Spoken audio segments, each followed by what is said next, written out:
Za młodu nie był wielkim fanem Wiedźmina, więc gdy dorósł, sam zaczął go tworzyć. Pochodzi z kraju Lema, a jednak jest pierwszym Polakiem, który zdobył nagrodę Hugo. Pisał dla dzieci jeszcze nim sam został rodzicem i to wszystko pomimo faktu, że w Polsce metro jest tylko w jednym mieście. Na dywanik u złego ojca trafił Bartosz Sztybor, człowiek, który powinien wiedzieć, czy warto być mocnym w gębie. Witaj.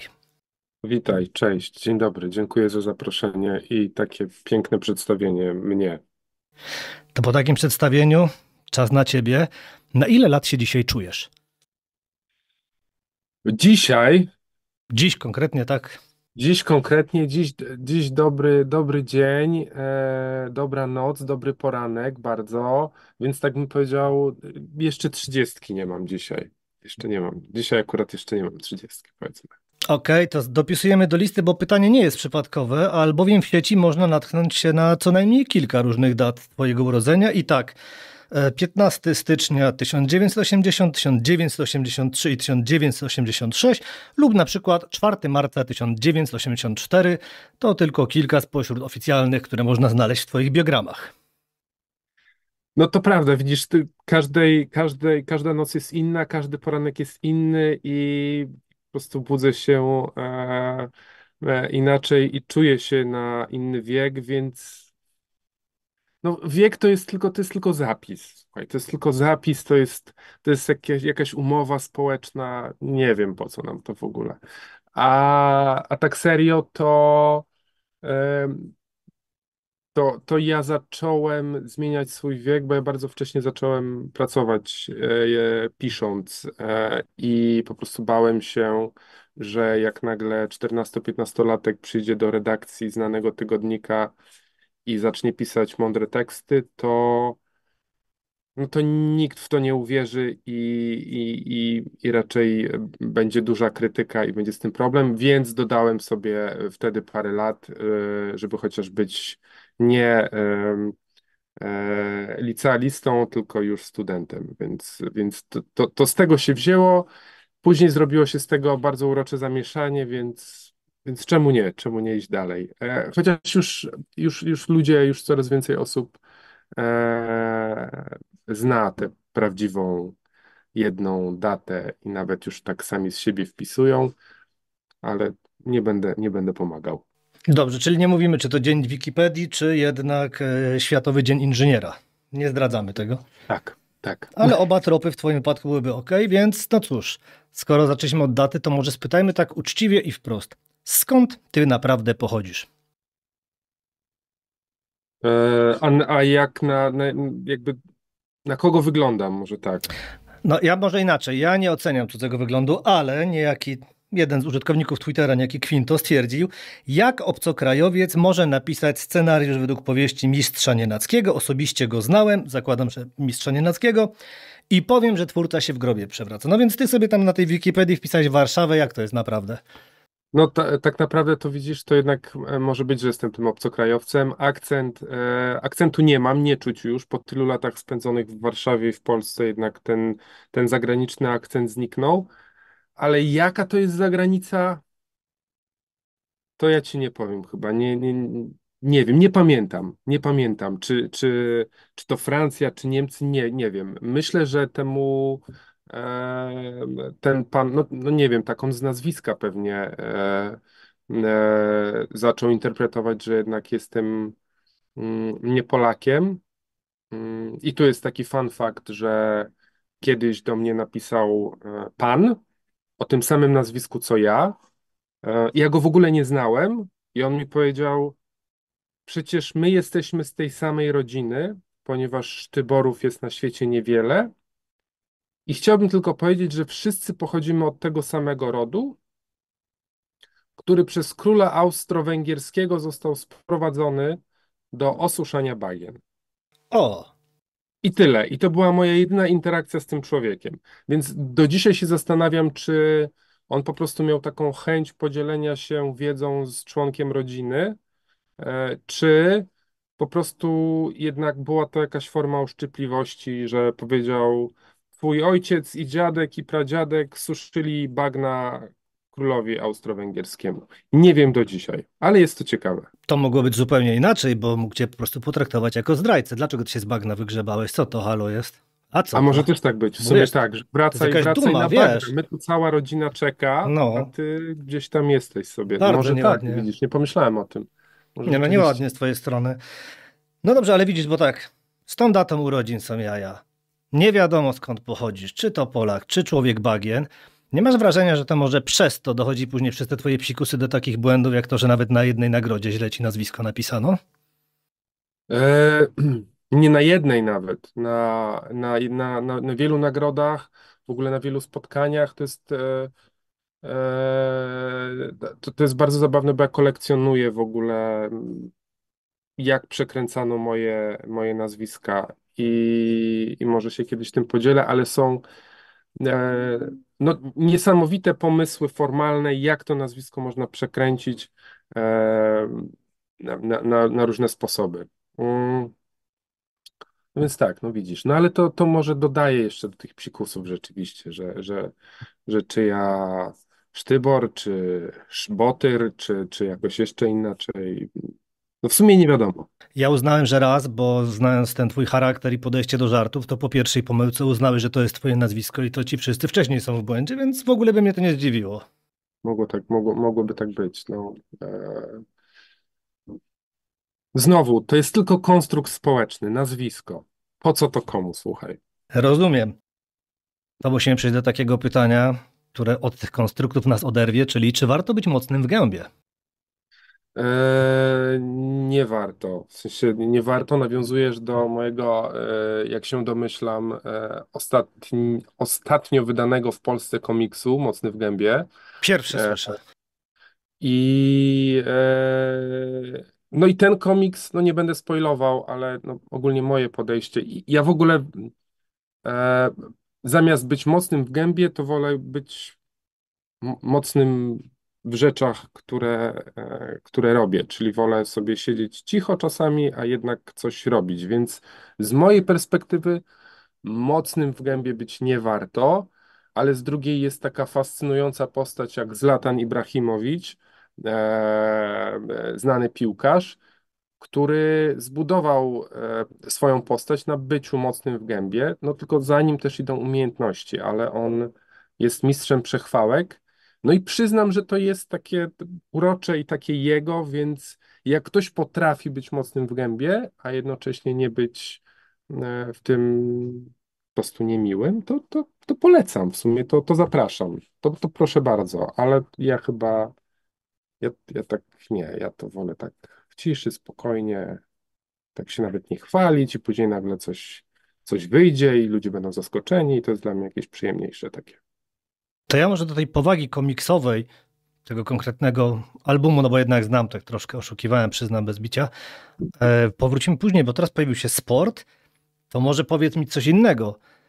Co bardziej wpływa na nasze życie? Sny czy kontuzje? Hmm.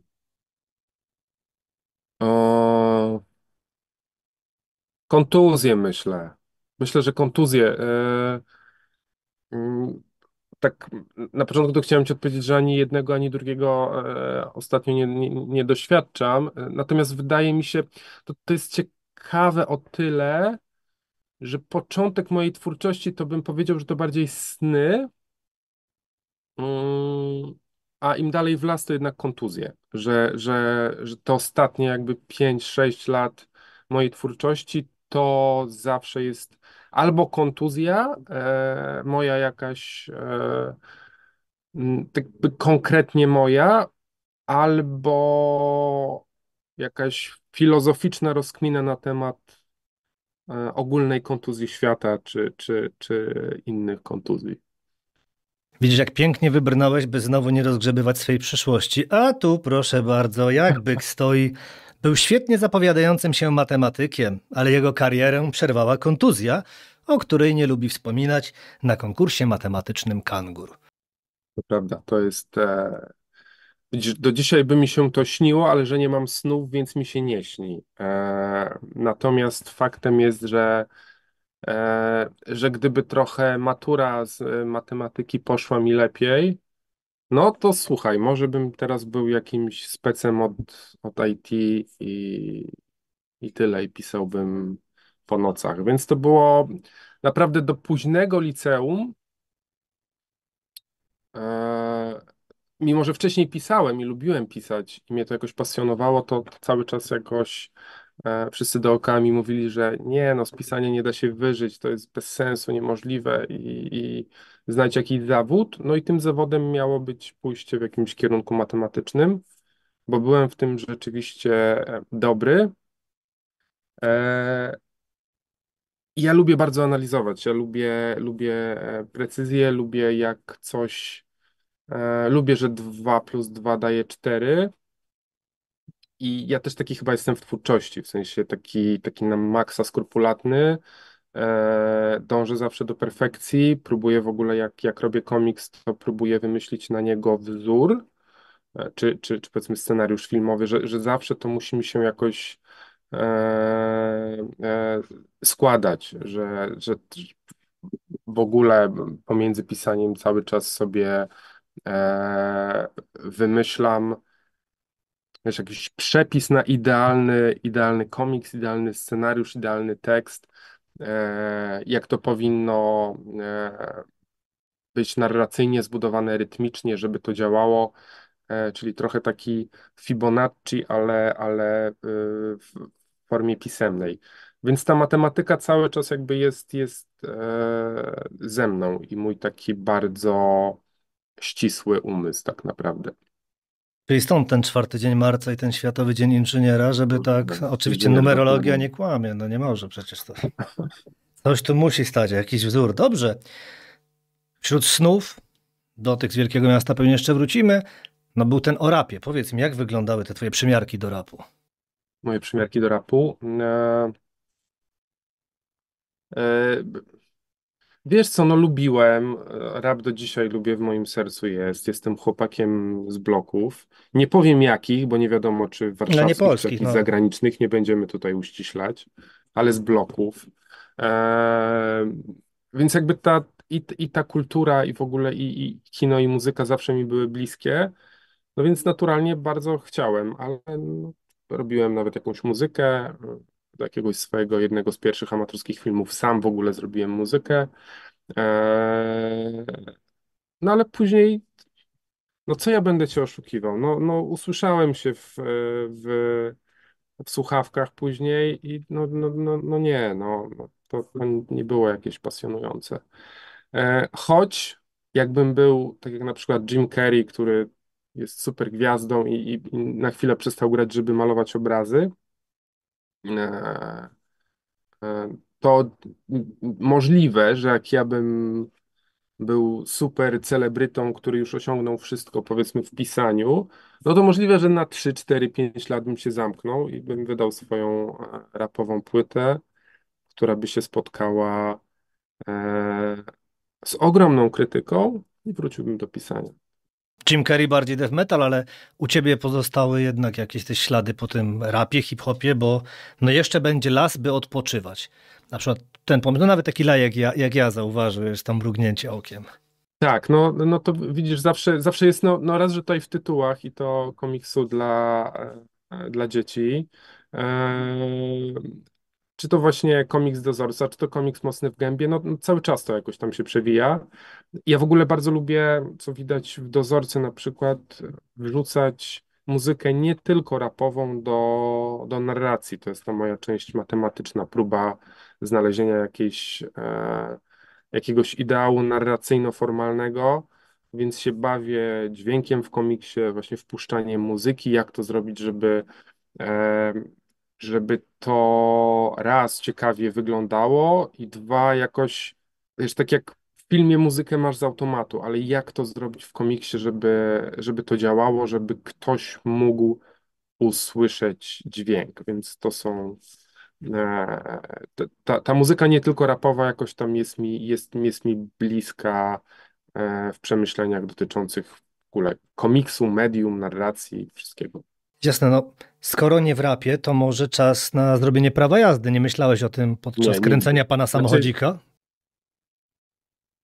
Teraz rozgrzebujesz moją traumę, po prostu moje serce krwawi, krwawi straszliwie, po prostu i zaraz łza pocieknie mi po policzku. Nie wiem, z tym prawem jazdy to jest taka moja chyba największa życiowa porażka, bo jestem typem, który jak coś się nie uda, to próbuje jeszcze raz i jeszcze raz i jeszcze raz, aż tego nie zrobi. I to jest jedna rzecz, którą odpuściłem. Rzeczywiście stwierdziłem, przegrałem, biorę te swoje gwarantowane 32 tysiące i kończę tę grę, tylko że nie było tych gwarantowanych 32 tysięcy, więc nie wiem, no odkąd urodził mi się syn, to tak coraz częściej widzę, że to byłoby potrzebne. Może ta chwila nastąpi. Teraz na szczęście jestem zbyt zajęty pisaniem i w ogóle o tym nie myślę. Też tak zdradzę, że wyjątkowo wiele osób, które trafia na dywanik, nie ma prawa jazdy, w tym też prowadzący, no bo po co? I nie wszyscy muszą być kierowcami, więc No, nie to musimy z tego robić scen. doskonale dobierasz gości po Ja prostu. tylko dlatego ich biorę, bo jak ktoś ma prawo jazdy, to wiem, że już no możemy nie być na tej samej płaszczyźnie, wiesz, więc To się cieszę. Poza tym ja uwielbiam autobusy. Tyle inspiracji, co ja zbieram w komunikacji miejskiej, to jest. bardzo proszę, nie, stop. Proszę zmienić wypowiedź na bardzo lubię metro, bo ja w zapowiedzi dałem, że mamy jedno metro w mieście, a ja pamiętam twój wywiad, że ty w metrze zbierasz inspirację, więc proszę, żeby mi się zgadzało z zapowiedzią, bo nie będę drugi raz. Kurde, to szczerze właśnie w metrze powiem ci, że chyba z rok nie byłem w metrze. Że ostatnio w ogóle ja uwielbiam spacerować, więc zwykle jak gdzieś mogę przejść z jednego punktu do drugiego i nawet zajmie mi to 1,5 godziny, to wybieram spacer, a mam czas na przykład na to wtedy zbieram sobie myśli i jakoś w ten sposób pracuję. A jak nie, to właśnie ostatnio tramwaj, autobus, bo raz w takim miejscu mieszkam, że to jest najlepszy sposób, a dwa, metro trochę zaczęło mnie, słuchaj, przytłaczać, w takim sensie, że ja lubię sobie w okno popatrzeć, a w metrze jest to okno, ale za oknem nic nie ma, więc tak. No. Ja sobie z boku wypisuję słowa, które ty wypowiadasz, a które zawierają się w innych pytaniach, bo muszę teraz zacząć je zmieniać po prostu, bo widzę, kurczaki, że ty tu kombinujesz, żeby mi wybić broń z ręki, ale no okej, no czyli co? Czyli mówisz, że jednak prawo jazdy nie jest ci potrzebne, niekoniecznie metro, każde środki komunikacji są w porządku, tak? I podsłuchujesz tych ludzi dalej. Podsłuchuję i niektórzy mają, w ogóle bardzo lubię pisać dialogi, to jest dla mnie taki jeden z najlepszych momentów w pisaniu i lubię takie momenty, kiedy jest pierwsza wersja dialogów napisana, po czym bardziej wchodzę w te postaci i lubię je różnicować, w sensie, żeby każda postać mówiła inaczej i miała swój charakter i on wynikał z jakiejś jej przeszłości czy budowy emocjonalnej. No i do tego to podsłuchiwanie jest mi potrzebne, a ludzie są niesamowici. To, w jaki sposób oni mówią, jakiej frazy używają, jak przekręcają wyrazy, jak łamią zdania. W ogóle to też dla mnie teraz posiadanie na pokładzie prawie 3 latka też jest, po prostu daje tonę inspiracji. Jak on bierze słowo i je przekręca na tyle sposobów, e, że robi z tego coś, czego ja bym nigdy nie wymyślił. Mm, I to są super zabawy właśnie językiem, które później próbuję przekazać, bo autentycznie to są rzeczy, których ja bym próbował i nigdy bym nie wymyślił, więc to jest bardzo fajne i ja w ogóle lubię mm, ja właśnie jestem chyba zwolennikiem niepoprawiania ludzi. Jak ktoś mówi weszłem, a nie wszedłem, to Pozwalasz mu żyć. pozwalam mu żyć, tak, że to jest dla mnie fajne, to jest tej osoby, to jest jakiś zapis czegoś i to jest bardzo fajne, a z drugiej strony właśnie, właśnie pamiętam, jak do dzisiaj mam autentycznie traumę, że pani od polskiego z liceum, ja często używałem słowa więc i zaczynałem zdanie od więc coś tam się stało i ona zawsze pała, nie zaczyna się zdania od więc. i do dzisiaj piszę zawsze tak więc. I mnie to tak, z jednej strony jestem otwarty na wszystkie pomyłki, a z drugiej mam to tak mocno wtłoczone, że jak czasami chcę e, zacząć zdanie od więc, to od razu mam jej twarz przed oczami i to jest nasza taka prywatna walka po latach, po 20 latach po prostu nagle jej pokazuje, a zobacz, jednak można. E, Więc zobacz, więc zobacz, tak. więc zobacz, jednak można. Dobrze, tak teraz mówisz o tym szukaniu wzorów. Tak mi się teraz przypomniało, że pan, który zwraca uwagę o tym nienackim, miał ksywę Quinto 2.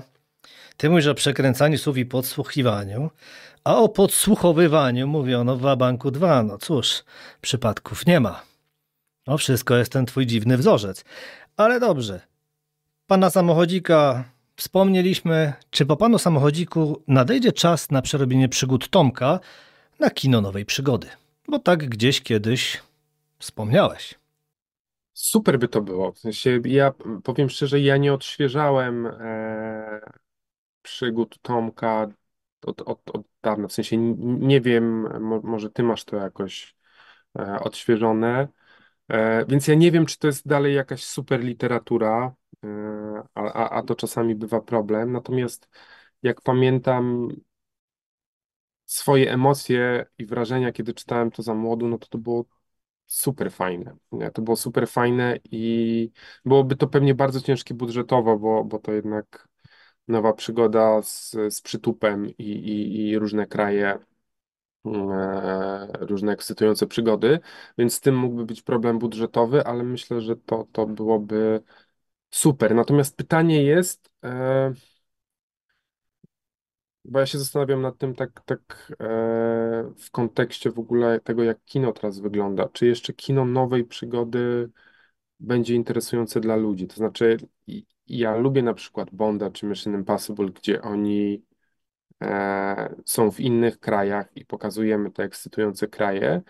Natomiast mam poczucie, że widz i już teraz wychowany przez Marvela już go nie interesuje inne krajobrazy, tylko interesuje go stawka, którą jest walka z kosmosem i że temu kinu nowej przygody byłoby coraz ciężej się przebić przez to, e, że nie wiem, taki Marrakesz, czy Antarktyda, czy nie wiem, czy Paryż już nie jest wizualnie interesujący dla kogoś, więc to też w kontekście Tomka. Ale wracając do Twojego pytania, bardzo bym próbował, bo myślę, że to mógłby być hit i dla młodzieży i w ogóle ciekawy film, jeśli zrobiony z odpowiednim budżetem i ludźmi na pokładzie. No oczywiście zawsze byłby ten problem, że znajdzie się jakiś kolega autora i no wytknie ci, że nie dość, że nie Polak, to jeszcze tak ten scenariusz napisał. To wiadomo. Ja zwróciłem na coś innego uwagę, bo spytałeś mnie teraz o to, kiedy czytałem. Faktycznie parę ładnych lat nie czytałem. Chciałem, żeby pszczelarz starszy, chciałem sobie to z pszczelarzem starszym odświeżyć, nie, że on sam przeczyta, tylko z nim to zrobić. Ale pamiętam, że w Tomku w Krainie Kangurów mówili, że Smuga pracuje dla Hagenbecka i myślę, że to mógłby być dzisiaj problem. No bo czasy są takie, a nie inne, trzeba byłoby wyjaśnić, dlaczego tenże Hagenbeck, który zlecał Polakom polowanie na zwierzęta, czy tam łowienie ich, no jednocześnie tworzył ludzkie zoo. I to jest coś takiego, co wiem, że dziś mogło być problemem realizacyjnym, no bo w książce tego wątku nie ma, bo i po co, a trzeba byłoby go wytłumaczyć, gdyż jednak no, nie była to taka czysta osoba, ale czekam z niecierpliwością, pojawił się Brzdąc, no to tak, skoro daty urodzenia nie możemy ustalić. No nie wiemy, skąd ty właściwie jesteś. To może spróbujmy jedno. No, ile masz pociech? O jednej wiemy, ale nie wiadomo. Jedna, o której wiem. No czyli tak na razie starasz się na spokojnie, delikatnie odpowiedzieć. Rozumiem, czyli nic się nie dowiemy w tym wywiadzie, oprócz tego, że chciałbyś Tomka zekranizować. No dobrze, a no, mówisz, sam powiedziałeś teraz wiek, około 3 lat, na ile ci można wierzyć, wiadomo, plus minus u ciebie to jest 6 lat, patrząc na rozpiętość samych twoich dat urodzenia. Może mieć 40 nawet. Tak. To się zdarza najlepszym, no wiesz, to jest tak jak tata ma tyle lat, ile ma dziecko, bo tata rodzi się, gdy rodzi się dziecko. No i możemy tak też kombinować, ta rozmowa do niczego nas nie doprowadzi wtedy oczywiście, ale powiedz mi, no bo pisałeś dla dzieci, zanim miałeś dzieci, co sobie można łatwo obliczyć, Czy dziecko jest jakimś wyjątkowym odbiorcą? Jeśli tak, to dlaczego? Bo jest bardzo szczere. Mm, Bardziej szczere nawet niż Kwinto 2, czy tam i inni ludzie na Twitterze, że wprost powie i konkretne, w sensie nie będzie kluczyło, tylko powie konkretnie, co mu się nie podobało, co mu się podobało i czego by chciało, czego by oczekiwało, więc to jest fajne.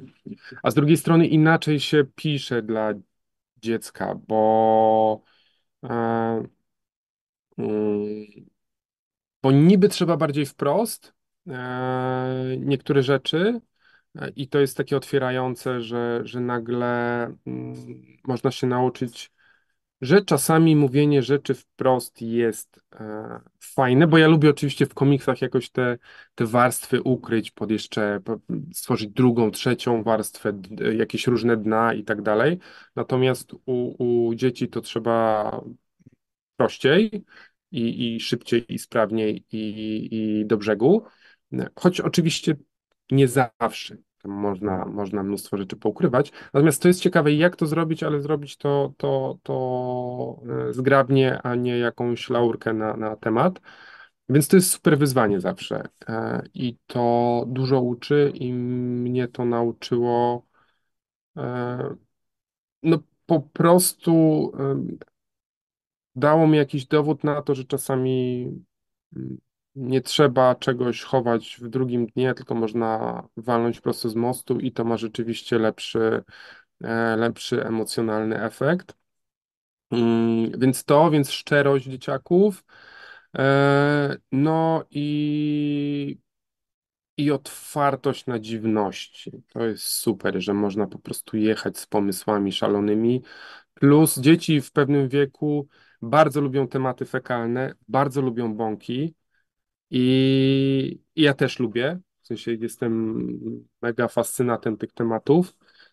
I jakby w komiksach dla dorosłych tego nie wrzucę, bo zaraz będzie, że Sztybor tam jakby obniżył loty, a w komiksach dla dzieci, twórczości dla dzieci mogę poszaleć. I mogę później mówić, że nie, to ja taki nie jestem, to jest specjalnie na potrzeby dziecięce. Natomiast no jestem taki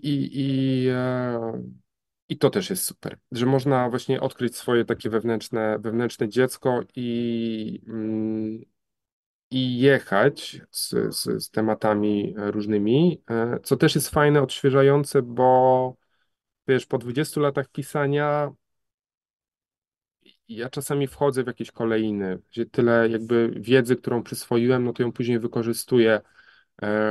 A pisanie dla dzieci sprawia, że można tę wiedzę odrzucić. Tam nie musi być trzyaktowej struktury. Można sobie szaleć, można eksperymentować, byle tylko to było angażujące.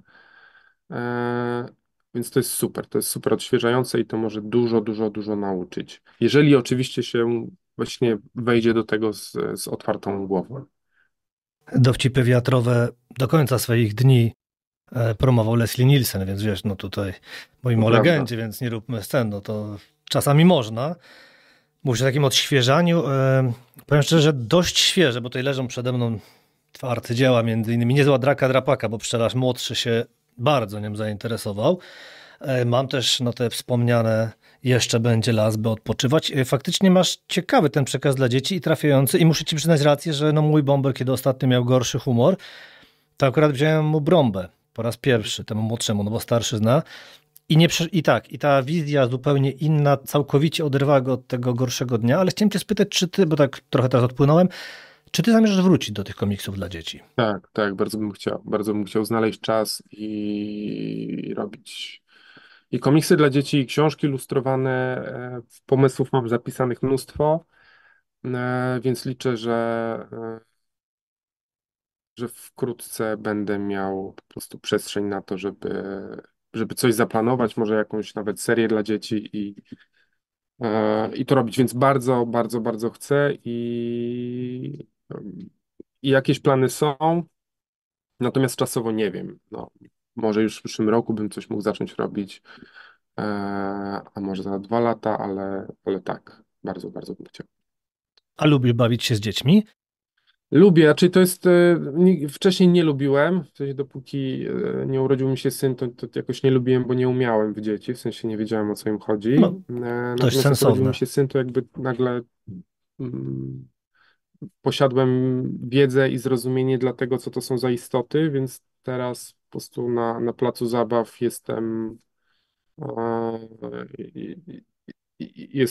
super członkiem dziecięcych zabaw i bardzo lubię w ogóle spędzać czas oczywiście ze swoim synem, ale też w ogóle jakby z jego przyjaciółkami czy kolegami, więc tak, lubię. Chcecie, wiesz, żeby nie było, że to wygląda jakbym zbierał grupę typów w średnim wieku bez prawa jazdy lubiących się bawić z dziećmi, bo wynajmujemy vana. To nie. Tu bardziej chodzi o to, że kiedyś powiedziałeś o zabawie, że tak naprawdę to ty bardzo lubisz bawić się z sobą, przynajmniej jeśli chodzi o komiks, bo nie zawsze trafi twoja zabawa wiadomo, do czytelnika. No i stąd pytanie, czy też teraz już ta zabawa jest rozszerzona na dzieci, czyli rozumiem, że to mamy za sobą. I jest, tak, bo że oczywiście ja właśnie jak tworzę, to próbuję przede wszystkim dla siebie, to znaczy długo do tego jakoś dochodziłem, ale w końcu się udało, żeby jednak się wyzwolić z chęci zadowolenia innych. No i tak, to jest to, co też mówiłem o tych, wiesz, o tym słowotwórstwie dziecięcym, że i zabawa, i właśnie rozmowy, głównie rozmowy, i fantazjowanie, właśnie trzylatka, to są niesamowite rzeczy, które po prostu zbieram i pewnie będę wykorzystywał. Dobrze, no zacząłem tam, gdzie cię przedstawiałem od tej nagrody imieniem człowieka urodzonego, o ile mnie pamięć nie myli, w Luksemburgu. Teraz jest o dzieciach, więc spróbujmy koślawie przejść do jakiegoś innego pytania, żeby nagle było ten najważniejszy komiks, czyli o czym śnią dzieci w wielkim mieście. No niektóre śnią o sławie i wiecznej chwale, a inne o spokoju. I widzisz, ten komiks jest właśnie dla mnie takim. E, no to jest znowu to jest to, że on jakby nie wyszedł, jak wcześniej rozmawialiśmy, z kontuzji, ale z takiego myślenia właśnie o swoim podejściu. E, że po pierwsze, czy są ludzie, którzy po prostu, może inaczej, że na pewno są ludzie, którzy marzą o spokoju, że wiesz, masz typy różnych charakterów i jedni by chcieli być sławni, a inni by chcieli mieć święty spokój i Bieszczady. Natomiast to trochę miałem taki pomysł, czy ten spokój nie jest z automatu bardziej romantyzowany i nie uznaje się, że on jest tym lepszym marzeniem niż marzenie o wiecznej chwale i nieskończonym pędzie. No i tyle. Nie chcę też tutaj spoilować, natomiast wydawało mi się, że i Cyberpunk, i Night City to są świetne miejsca, żeby właśnie o tym opowiedzieć, bo to jest chaotyczne, głośne miasto, jakby rzeczywistość, w której tego spokoju nie ma, więc marzenie o nim wydaje się takie przyjemne i niesamowite. No i dlatego tam. Czas na suchar, żeby rozluźnić atmosferę. Niektórzy nawet po śmierci nie mają spokoju, cytując Quintę. Twórca w grobie się przewraca, więc tak, no niestety, no w komiksie to dałeś, ale dobrze. Po sucharze, pytanie poważne. Jak scenarzysta trafia do komiksu? No bo rysownik wiadomo, może podesłać portfolio. Ty kiedyś przybliżałeś, to więc tak totalnie zmienimy na chwilę temat. Jak trafia? Teraz trochę nie wiem w sumie. Chociaż w sumie wiem. Znaczy, ja zacząłem od jakichś forów specjalistycznych, komiksowych. Po prostu wiedziałem, że od pewnego czasu wiedziałem, że chcę pisać i zacząłem pisać i były to głównie scenariusze filmowe i zrobiłem parę amatorskich filmów, po których trochę się zniechęciłem, bo jakby czułem, że to, co mam w głowie, nie udaje się przekazać na ekranie i to wynikało z braku, w sensie, że to były kina amatorskie, więc z braku aktorów, z braku budżetu. No i trochę się szukałem, zastanawiałem się, jak ja mogę swoją wyobraźnię przekazać. I wtedy pamiętam, w księgarni znalazłem komiks To był chyba Kaznodzieja? Możliwe. I nagle jakby cofnąłem się 10 lat wstecz, to były jakieś okolice liceum. I sobie przypomniałem, że kiedyś przecież jako dziecko i czytałem Torgala i X-Menów i w ogóle, więc nagle miałem szok, że o wow, czyli w Polsce wydawane są komiksy, można to poczytać i można to robić. No i to mnie tak uruchomiło, że dobra, to jest ładne, to jest rzeczywiście, można tę swoją wyobraźnię przekazać za pomocą medium, które nie jest wizualne, nie jest książką, bo ma obrazki, jest wizualne, więc można budować sceny, a jakoś tak silnie filmowo myślę. No jednocześnie ma warstwę tekstową, więc jest scenarzysta i rysownik. No i tyle. I to mnie zainspirowało i później po prostu zacząłem się przeformatowywać ze scenariuszy filmowych na komiksowe i na forach specjalistycznych po prostu szukać rysowników. Natomiast teraz to się przeniosło na Twittery, Instagramy i inne social media, gdzie po prostu jest mnóstwo świetnych ilustracji i osób tworzących. No i po prostu, wiesz, wysyłam do nich wiadomości, rozmawiam i, i się dzieje. No i widzisz, z tymi scenariuszami, z komiksami wszyscy cię jakoś kojarzą, a mam takie pytanie o coś, z czym nie wszyscy cię kojarzą. Gdyby Lech, Czech i Rus mieli brata, jak by się nazywał? Jeju, i to jest jakaś zagadka związana z moją przeszłością, której w ogóle nie... Mhm. Jeśli nie wiesz, zadam inne pytanie, bo No. tutaj pomocnicze, to może na przykład, w którym roku odwiedziłeś Wenecję? A, czy mówisz o pisaniu przewodników, tak? Bingo! No wiesz co, no to jest tak, no ja zaczynałem w ogóle jako pisarz popkulturalny, bym powiedział, czyli recenzowałem komiksy, filmy, książki i tak dalej, i tak dalej. E, No i z tego niełatwo było się jakoś utrzymać, więc po prostu pisałem różne rzeczy i tak trafiłem do przewodników. I ja też miałem przygodę taką, że pisałem ja bez prawa jazdy, nie wiedzący nic o samochodach. E, Pisałem jakiś artykuł nawet albo dwa do magazynu samochodowego i przez chyba, był to największa męczarnia świata, bo to jest artykuł, który powinienem napisać w dzień, a pisałem go chyba tydzień, szukając na przykład, a to nie były czasy jeszcze takiego super dostępnego internetu, co to są wahacze na przykład. Szukałem i nie mogłem znaleźć no i tak, więc tak, miałem takie przygody pisania różnych dziwnych rzeczy do różnych mniej lub bardziej dziwnych magazynów. Tak. I tam była Wenecja, Praga No i... i właśnie ten czwarty brat. Bratysław. Okej. Tak go nazwałeś wtedy. No, na chwilkę tylko powiem, że jak każdy człowiek bez prawa jazdy, ja oczywiście pracowałem w warsztacie samochodowym, więc też musiałem się dowiedzieć, czym jest wahacz. Było to niebywałe przeżycie, bo wiesz, wszyscy zakładają, że miałem prawo jazdy, oczywiście nie miałem. Co ciekawe, drugi mechanik, bo też nie miał prawa jazdy, bo akurat mu je odebrano, więc stworzyliśmy naprawdę świetną ekipę, gdy trzeba było auto przewieźć. Nie będę mówił, gdzie jest ten warsztat, mam nadzieję, że dalej istnieje i zatrudnia równie kompetentnych specjalistów, ale powiedz mi w takim wypadku, w którym roku tę Wenecję odwiedziłeś? Nie pamiętam, słuchaj. A to Sprytne. co tam jest? No bo Tam wiem, jest... że miałeś 7 lat, wiesz, i chciałem sobie policzyć i tutaj byśmy mieli bęk, proszę, jaki sukces. Sprytne. No widzisz, nie da się ciebie załatwić, ale...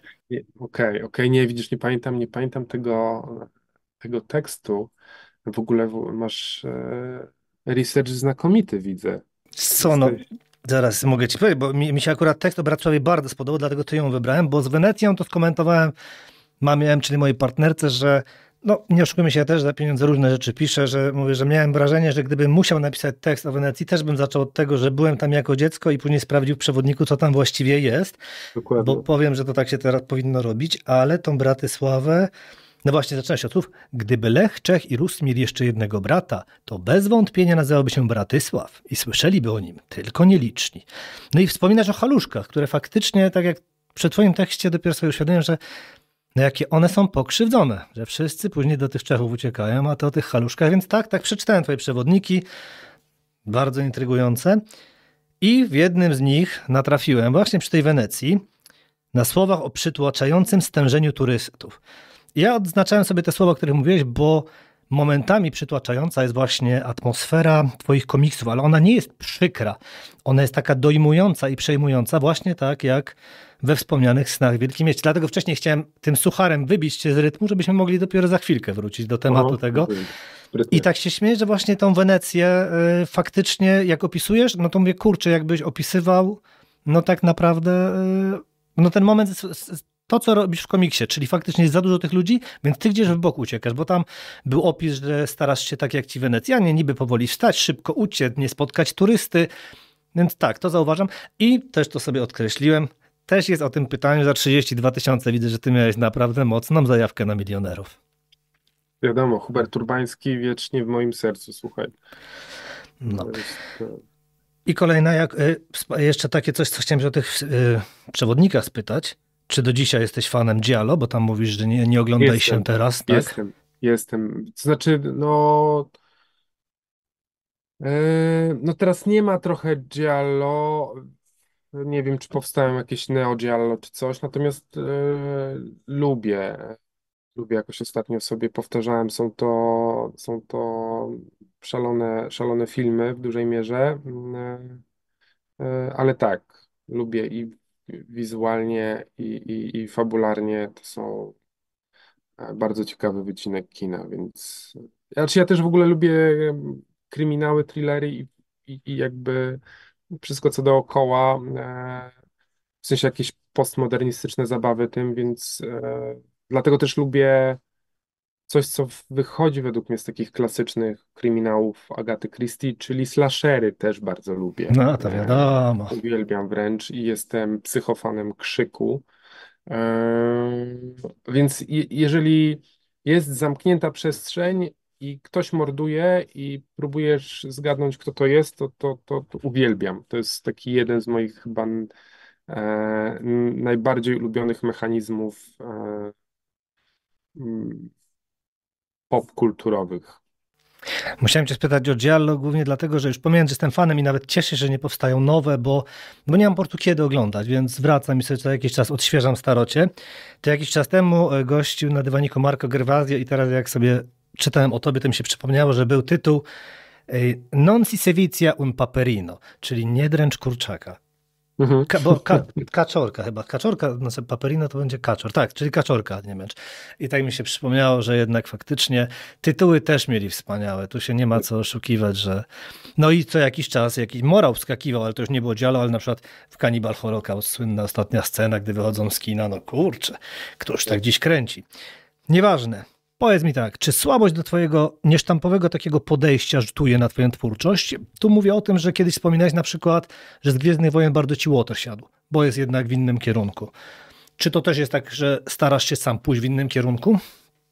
Czy ja wiem, to nie jest, wiesz co, to nie jest takie na siłę pójście w innym kierunku. To znaczy, jak byłem dużo młodszy, to pewnie byłem bardziej krnąbrny i taki byłem bardzo stanowczy w swoich sądach, czyli że nie, to mi się nie podoba, to jest złe, bym to zmienił, zrobił lepiej.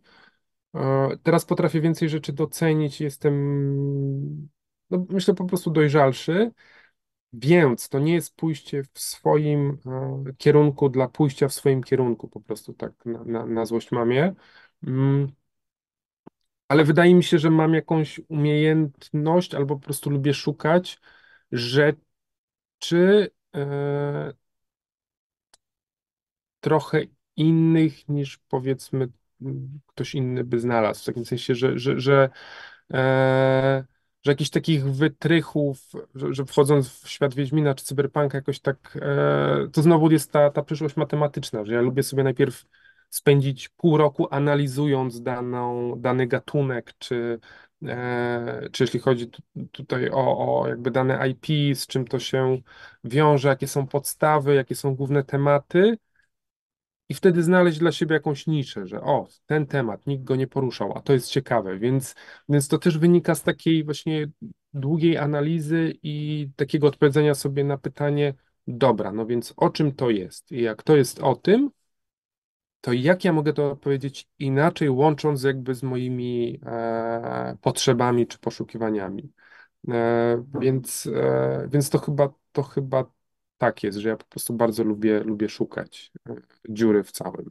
No pamiętam, jak analizowałeś zatarte wspomnienia, że pierwszy kadr miał się odnosić, że wiedziałeś, jak się zakończy, więc wierzę na słowo, już nie wymyśliłeś tego w tym momencie, ale też o to niesztampowe pytam, bo na przykład jak to jest z dedykacjami? Czy starasz się je personalizować, czy jednak większość jest na przysłowiowe jedno kopyto? Różnie, raczej nie ma na jedno kopyto i dedykacje w ogóle wykańczają mnie e, emocjonalnie, ponieważ czuję, że jak ktoś podchodzi, to zawsze muszę coś nowego napisać. I oczywiście one się czasami powtarzają. Jak już mi jedna wpadnie niezła i powiedzmy jest 40 czy 50 osób w kolejce, no to ona się powtórzy. Ale jak z kimś zamienię słowo dwa i znajdę właśnie coś zabawnego, albo nie wiem, ktoś będzie miał jakiś t-shirt, albo zacznie jakimś zdaniem, które mi utkwi, no to do tego nawiążę. Więc nie powiem, że każda jest personalizowana, natomiast lubię personalizowane. I, i wiesz, zwykle to nie jest tak, że pozdrawiam, miłego czytania, Sztybor, tylko zdanie dwa albo trzy się pojawiają. I czuję, że to jest czasami ktoś mi daje komiks, stoi nade mną, ja stoję nad pustą kartką i tak się zastanawiam właśnie, co teraz? Wstrząsające to jest. Po prostu. Wspaniale, cieszę się, że choć trochę mogła ciebie ma rodzina pomęczyć, bo oczywiście powiedziałeś, że starasz się na wesoło, a ja tutaj mam taką dedykację i oczywiście często też jest ci przykro. To dziękuję, bardzo mi miło. W każdym razie dedykacja, którą pszczelarz zdobył, zaczął się od słów tato, by skończyć się nadzieją, że jeszcze się kiedyś znajdziemy. Ja właśnie niczym w tej piosence Reni Usis uznałem, że ja cię kiedyś znajdę. No, by inni poszukujący mieli wobec ciebie równie pozytywne zamiary, to jest moje życzenie, ale zanim zadam ostatnie pytanie i zachęcę wszystkich do tego, by subskrybowali kanał, teraz zadaję pytanie, na sam koniec. Powiedziałeś przed chwilą, że nie robisz na złość mamie tego skręcania w bok. To powiedz mi, skoro nie robisz na złość czegoś mamie, to kiedy w końcu oprawisz dyplomy w ramki? Jak będę miał ścianę, na której one się zmieszczą, a że nie będę miał jej nigdy, więc chyba nigdy, ale jak odwiedzam właśnie rodziców, to tam wisi cały czas jeden dyplom, jeden albo dwa za konkurs Christy i tak wisi oprawiony na środku pokoju, więc to jest jedno z moich szczytowych osiągnięć. Na szczęście nagrody Hugo nie da się oprawić, więc gdzieś tam sobie stoi. Tyle, no chyba jednak nie oprawię. Ale może, widzisz, to jest może pomysł, dam mamie do oprawienia i będzie po prostu zachwycona. Czy ty trzymasz w teczce i nie dałeś ich mamie dalej? Nie dałem ich mamie. Kurczaki, to teraz daję to takie ojcowskie, wiesz, zawiedzione spojrzenie. I Da, bardzo ci dziękuję za dzisiejszą rozmowę. Skoro byliśmy przy tym wabanku, to do następnej razy. do następnej razy. Dziękuję ci bardzo.